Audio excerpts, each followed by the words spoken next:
there's a barrier to entry. So like when people call, they call Elizabeth, and Elizabeth can literally book them in 10 minutes. Mm-hmm. She can map their property, give them the price, get the card information, and get them on the schedule in 10 minutes, and it's instant gratification. It's like, okay, boom. If Elizabeth was like, hey, I got to send you a contract, I got to get your signature on this. It's too much. I mean, there'd be a drop-off rate of people that actually kind of respond, you know?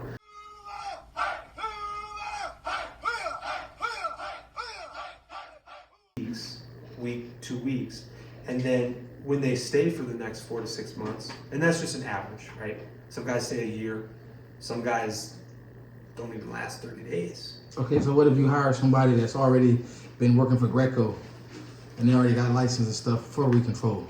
So I would, yeah. So you don't have to train as much because they're already coming in experienced. So you're not limited because that's all they do around here is fertilizing and treatment. Yeah. So it's a good question. At our company, we don't classify somebody as like, hey, you're going to be the applicator and that's all you're going to do, because I'm putting all my eggs in that one guy, and then when he goes AWOL, doesn't show up, right, goes on vacation. You are, but you're really not. You are though, because if you think about it, you're only allowing the person that you feel they can do it. Yeah. So you are separating them.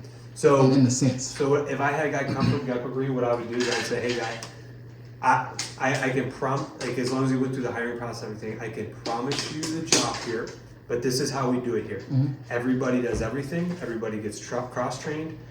You're not going to only do applications. You're going to mow. You're going to do bed maintenance. You're going to do weed control. You're going to do mulch install, and you're going to do leaf cleanups, which is in the fall. But that's why, like I wouldn't even focus on these. It's just really this: mowing, weed control, brush trimming, bed maintenance. That's it. Right. Until a couple of weeks ago, I wasn't the only verbalized guy. Yeah. Right now, we're in a little bit of a pinch, and Alex is going to actually be going to be an ops manager. So I need Levi is on our radar. He's getting trained up here pretty soon. Right. You're on my radar. Mm-hmm. So like the goal is, because to not have them like do it, just them be the only person, because that I've done that before, and then the person leaves, and guess who's got to go out and spray? Right.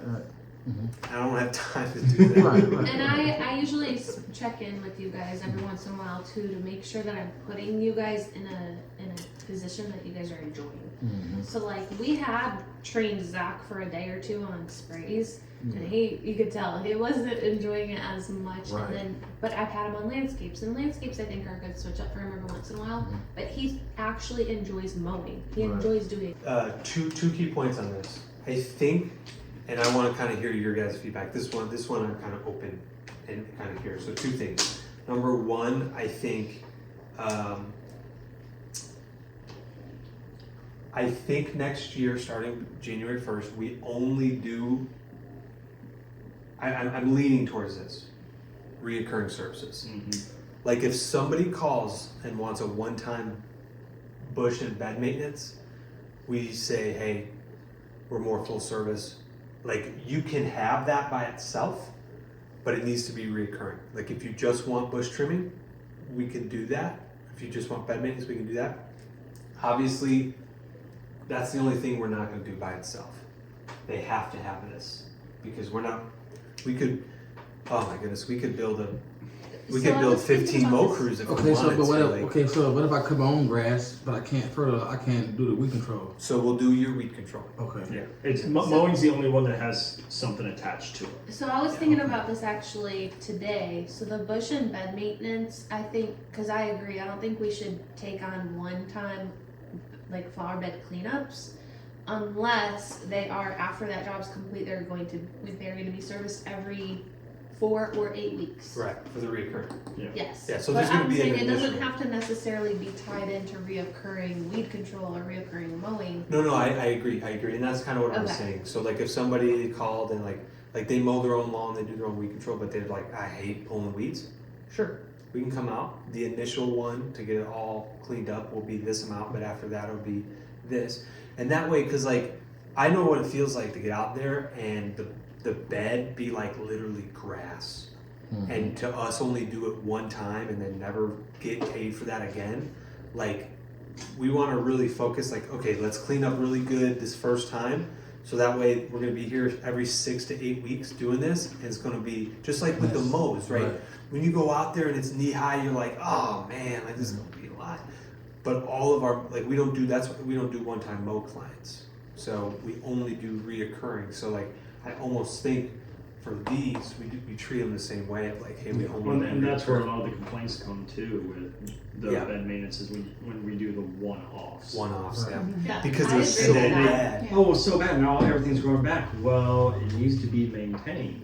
Right, it's like mowing grass. Like Yeah. knee high, you go out there and mow. Well, my grass is growing back. Well, So are you putting these people It's in late. contracts, yearly contracts? No contract. so we don't do any contracts. Okay, so you're just taking their word they're gonna reoccur. Yeah, so really, it's just getting the card on file, Okay. getting them set up in the schedule. Which you do Um, have some people that will kind of Right. cheat the system that way. Yeah. They're like, yeah, I'll sign up for your weed control. Right, right. They have 2 cuts, they didn't get an application, they have Right, left. right.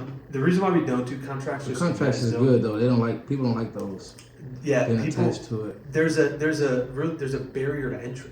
So like when people call, they call Elizabeth, and Elizabeth can literally book them in 10 minutes. Mhm. She can map their property, give them the price, get the card information, and get them on the schedule in 10 minutes, and it's instant gratification. It's like, okay, boom.